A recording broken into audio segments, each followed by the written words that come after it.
제가 학교 다닐 때 철학개론을 배운 적이 있습니다. 그때 들은 이야기가 아직까지 저 마음속에 또 머릿속에 남아 있습니다. 교수님 한 분이 이제 그 숲속을 거니는 거예요. 주머니에 손을 넣고 생각하면서 거는데 제자가 달려왔습니다. 선생님, 선생님, 하나 고민이 있습니다. 고민이 없는 사람이 누가 있겠는가? 저는 고민이 남달리 많습니다. 이 고민을 해결하는 방법이 없겠습니까? 꼭 고민을 해결하고 싶은가? 그렇습니다. 교수님 쌤 좀 가르쳐 주면 좋겠어요. 예. 그래. 그럼 저기 보이는 거 있죠? 저 돌멩이. 그래요. 사람 머리만한 돌멩이가 있는 거예요. 너 자네 저거 하나 주워 오게. 주워 왔습니다. 들고 있어봐. 들고 나를 따라오게. 세상에 처음에는 들고 따라갈 수 있는데 갈수록 팔이 내려오는 거예요. 한참 가다 쌤 어디까지 가려고 그럽니까? 팔 아파 죽겠습니다. 팔이 많이 아픈가? 진짜 죽겠습니다. 그래 돌멩이 던져. 팍 던져서 어때? 시원해? 가벼워? 가볍습니다. 바로 고민이라고 하는 거는 던지면 되네. 던져버리게 그냥 뭘 그걸 가지고 끝까지 붙들고 있는가.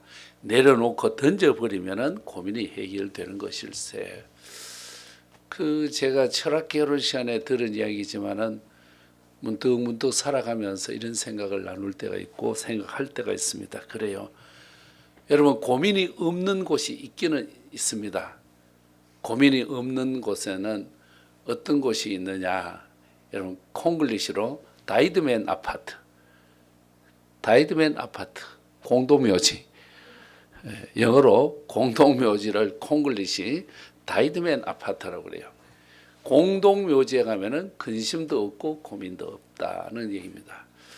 우리 사람이 살아있다는 것은 고민한다는 것이고 내가 실존에 있어서 가장 중요한 것은 걱정과 근심이라고 하는 것입니다. 걱정 없는 사람 누가 있고 고민 없는 사람이 누가 있겠습니까? 그런데 이 고민을 가지고 내가 어떻게 대처하는가도 참 중요한 일입니다. 저는 요즘에 특별히 감사라고 하는 것을 더 많이 만들어서 살려고 합니다. 참 고맙다, 감사하다. 생을 돌아보면서 감사하는데 요즘 어떤 감사를 하느냐. 제가 태어나던 해에 대한민국의 평균 수명이 몇 살이었나 제가 검색에 들어가 봤더니요.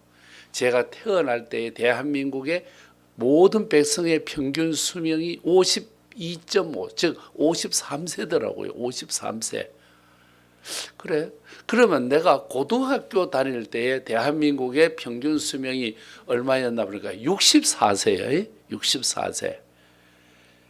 작년 24년도에 대한민국의 평균 수명이 여러분 얼마인지 아십니까? 남자 81세, 여자 86세입니다. 이렇게 점점 평균 수명이 높아지는데 그러면은 다른 나라하고 비교를 해보자. 봤더니요. 미국 깨갱이에요. 우리가 미국보다 평균 수명이 훨씬 높습니다. 프랑스, 독일 우리보다 여러분 평균 수명이 낮아요. 여러분 오래 살려면 미국 가지 말고 프랑스도 갈 필요 없어요. 조금 더 살려면은 우리가 일본 가면은 일본이 우리보다 한 살 더 많습니다. 그 다음에 한 살 더 많은 나라가 스웨덴입니다. 이런 나라는 우리보다 조금 더 많고 이렇게 생각해 보면은 또 조금 더 잘 사는 더 오래 사는 나라가 어디냐? 노르웨이. 혹시 여러분은 일본이나 스웨덴이나 노르웨이로 가려면 모르지만 거기는 우리보다 평균 수명이 한 살, 두 살 더 많아요. 이걸 보면은 대한민국이 너무 좋은 가나안 땅과 같다. 이게 저의 고백이기도 합니다. 또 저는 여러분을 바라보면서 부럽습니다. 왜? 여러분은 젊음이라고 하는 게 있지 않습니까? 젊음이라고 하는 것은 무궁무진한 것을 여러분 가지고 지금 살아가는 건데 이 젊음은 우리 어른들이 흉내낼 수 없습니다. 지금 우리나라에 65세 이상의 인구가 740만 명. 다시 말하면 지공 어른, 지하철 공짜로 타는 어른이 740만 명입니다. 이 어른들이 여러분을 다 부러워한 거예요. 저는 분명히 확신합니다. 여러분이 앞으로 탈 승용차는 제가 타는 차 이상 훨씬 좋은 것 타실 걸 믿어요. 왜? 아직 안 나왔거든요. 이제 곧 나올 거란 말입니다. 앞으로 여러분 세대에 나올 거란 말입니다. 그다음에 아파트도 지금 저희들이 사는 아파트보다 훨씬 더 구조, 편리함, 더 좋은 여러분 소재를 통해서 안락한 집이 나올 것 같아요. 아주 여러분은 희망 속에 있다는 것 아니겠습니까? 이 시대가 영끌해도 아파트 한 채 못 산다고 그러지만은 앞으로 오늘 가서 피자만 먹으면 펴지면은 여러분 잘 될 것을 저는 확실히 믿고 있습니다. 아멘이 없는 거 보니까 여러분은 그저 좋은 아파트도 별 생각이 없는 것 같은데 세상에 우리가 희망 하나 가지는 건데 여러분만큼 젊음이 있다는 것 얼마나 좋은 일인지 모릅니다. 사람은 근심도 많고 걱정도 많아. 이 문제를 해결하고 나면 저 문제가 터져.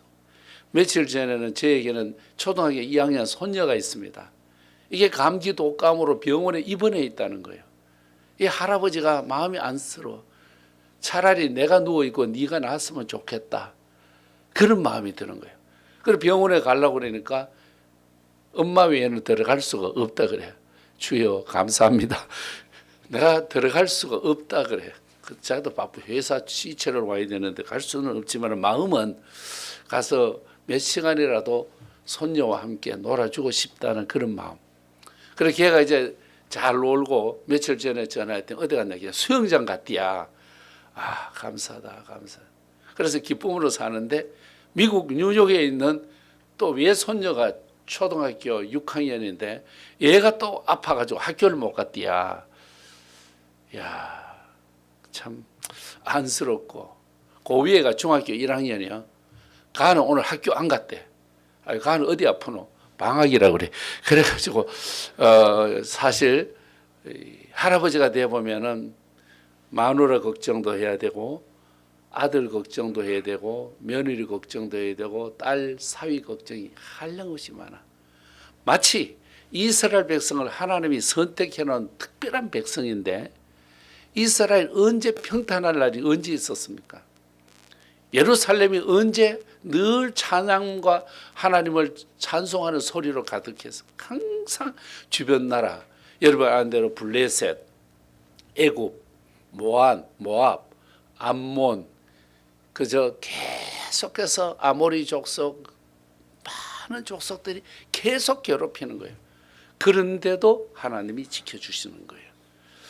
여러분도 그래요. 한 문제가 해결하고 나면 또 한 문제가 오고 한 발 빠진 것 건져 놓으면 또 다른 발이 빠져버리고 카드 막아 놓으면 다음 달에 카드가 또 터져버리고 또 빚진 거 좀 갚아놓고 살려고 그랬는데 아빠가 아프다고 그래서 약 한 제 지어드려야 되고 생각지 못했던 것이 가계부를 줄어들게 하고 걱정하게 할 때가 있다는 거예요. 이게 인간의 실존이라고 하는 거예요.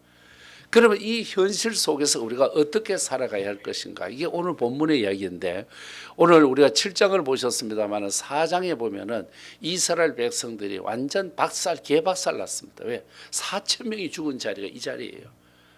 여러분 백성이 한 명 죽어도 그런데 4천 명이나 죽어서 이스라엘 백성들이 참 어렵고 힘들게 사는데 이번에 블레셋하고 싸워가지고 하나님의 도우심으로 승리한 거예요. 여기에 사무엘이 미스바와 센 사이에다가 돌멩이 하나 갖다 놓고 하나님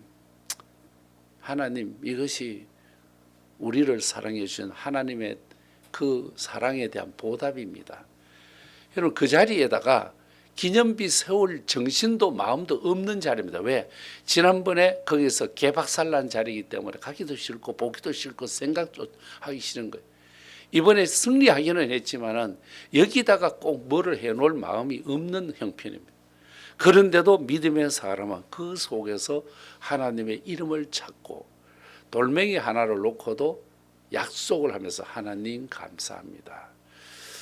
요즘은 결혼식을 예식장에서 하고 교회에서 합니다만은 제가 어린 시절만 해도 그 집에서 결혼하고 이게 집 마당에서 했거든요. 그러면 앞에 있는 건 아무것도 없습니다. 정한수가 뭔지 알죠? 물 한 그릇 놓고 신랑이 신부에게, 신부가 신랑에게 꼭꼭 제배는 절을 2번 한다는 거예요. 절을 2번 하고 그 다음에 물 한 잔을 이쪽으로 건너고 또 물 한 잔을 저쪽으로 건네. 그 신부는 한복을 입고 손을 밖으로 내지 않고 옷 소매 속에 들어요. 그러면 옆에서 도와주는 사람이 이렇게 손으로 흉내만 내면 물을 갖다 주는 거예요. 녹그릇에 든 것은 아무것도 없습니다. 물뿐입니다. 그런데도 그 물을 가지고 서로 신랑 신부가 주고받고 재배하면은 평생을 같이 살았더랬습니다. 여러분 오늘 여러분도 살아가면서 사랑하는 사람과 함께 링을 주고받을 수도 있고 마스코트를 주고받을 수도 있고 여러분 목걸이를 주고받을 수도 있고 그러면 사랑하는 사이에서 하나 주고받으면은 그거는 평생 간직하잖아요. 제가 우리 집 사람하고 약혼하고 선물을 사줬어요. 무엇을 사주냐? 머리 빗는 빗을 사줬어. 그것도 저 남대문 시장에 가가지고 일제 빗을 사줬어. 외제예요, 외제. 여러분 며칠 전에 봤는데 우리 집 사람이 아직도 그걸 소중하게 여기고 있더라고요. 결혼은 판단력 미숙으로 하는 게 결혼이고 한데도 아직도 그걸 가지고 그때 장신대 이제 학교 다니고 있었거든요. 대학원에. 그때에 남대문 시장에 가서 준 빗 하나 가지고도 나는 좀 잊어먹고 때로는 마누라 앞에 짜증도 내는데 우리 집 사람은 그래도 나를 남편이라고 하나밖에 남편도 많지도 않고 하나밖에 뿐이라고요. 그거 빚 하나 가지고도 고마워하고 제발 고마워하지 말고 신경질 좀 내지 마라. 그래도 고마운 거는 고맙다는 거야. 여러분 우리의 삶이 그렇습니다. 하나님 앞에 대단한 헌금을 드리고 대단한 물건을 드리고 대단한 시간을 드리고도 하나님 앞에 감사할 수도 있지만 오늘 사무엘은 돌멩이 하나 하나님 감사합니다. 감사합니다 하면서 에벤에셀 여기까지 도와주신 하나님 감사합니다. 지난 365일 중에 우리는 364일째를 맞이하는 오늘 여러분 책상 앞에 앉아서 볼펜 하나 두고도 하나님 감사합니다. 컴퓨터 부팅하면서도 하나님 감사합니다. 또 집에 가서 세수를 하고 마지막 로션을 바르면서도 하나님 감사합니다. 하나님의 이름을 부르는 그 자리가 바로 에벤에셀의 자리가 될 줄로 믿습니다. 감사는 찾으면 나오고 찾지 않으면 나오지 않고 묻혀져 있습니다. 우리 오늘 하나님의 그 거룩한 사랑을 이 말씀 속에서 보면서 우리에게 있어서 최고의 행복과 최고의 지식이 뭐냐? 여호와를 아는 거예요. 여호와를 알고 그 여호와를 나의 구원주로 믿고 섬기는 것, 이것이 최고의 큰 지식이에요. 우리가 석박사는 못 되고 논문 하나 못 써도 괜찮아요.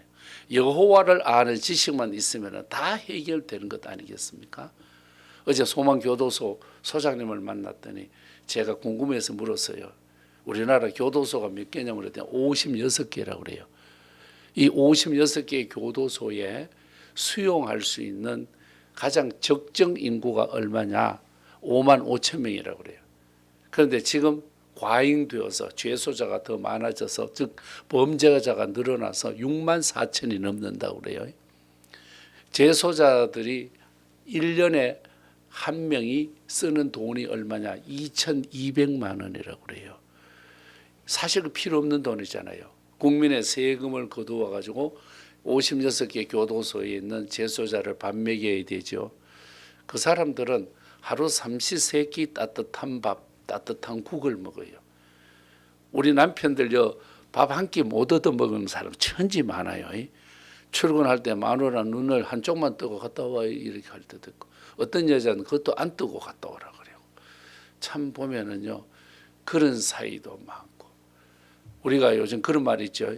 밥을 집에도 한 끼를 안 얻어 먹어야 영식 님자 붙여 님. 2끼 달라고 그러면은 반말로 까 영식이라고 그래 그냥 님자 붙이다가 님이 떨어져 나간 거예요. 3끼 다 먹으면 삼식이 3끼라고 그래.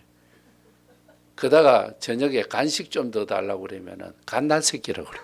여러분 요즘 언어가 이렇게 바뀌어지는 시대에 교도소에 들어가면은 하루 3끼 딱딱 그 시간에 따뜻한 밥, 따뜻한 국을 주는 거예요. 그럼 그것이 좋은 자리냐? 좋은 자리가 아니에요. 왜? 자유가 없기 때문입니다. 나갈 수 없고 뛸 수 없기 때문입니다. 자유가 있다는 것 자체가 복이거든요.